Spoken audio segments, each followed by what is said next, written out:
Korang rasa rumah korang tu tempat paling selamat dan private kan? Korang silap besar. Kalau korang jenis suka melarang pakai baju tidur dalam rumah, berkemban lepas mandi, atau suka bincang rahsia keluarga kat ruang tamu, korang wajib tengok video ni sampai habis. Rupa-rupanya barang smart home yang korang beli mahal-mahal tu tengah pasang. Telinga dan merakam korang senyap-senyap 24 jam. Sekarang ni trend orang kita suka sangat beli smart TV yang boleh kawal guna suara dan robot vakum yang pandai buat mapping cuci lantai sendiri. Tapi korang pernah terfikir tak macam mana dorang melihat dan mendengar? Vakum ni pakai kamera dan sensor untuk rakam selok-belok rumah korang. Smart TV dan smart speaker pula ada mic yang sentiasa on tunggu korang bercakap. Ini realiti seram yang penjual gadget tak berani nak cerita.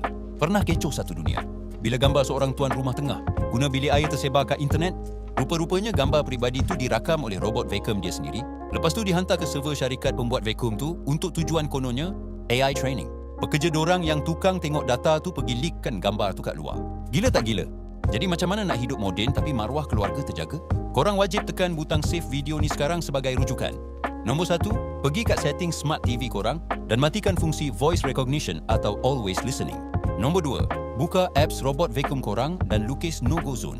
Haramkan terus vacuum tu masuk bilik tidur atau bilik air korang. Nombor 3, jangan sesekali sebut password bank depan smart speaker. Teknologi ni memang memudahkan, tapi jangan sampai kita serahkan privasi rumah sendiri. Cuba korang komen jujur sikit, pernah tak korang sembang pasal nak makan sesuatu kat ruang tamu? Tiba-tiba buka phone terus keluar iklan tu? Komen sikit kat bawah kita tengok berapa ramai kena. Tolong share video ni kat grup WhatsApp family sekarang dan follow Cik Tech Tarik. Ciao guys!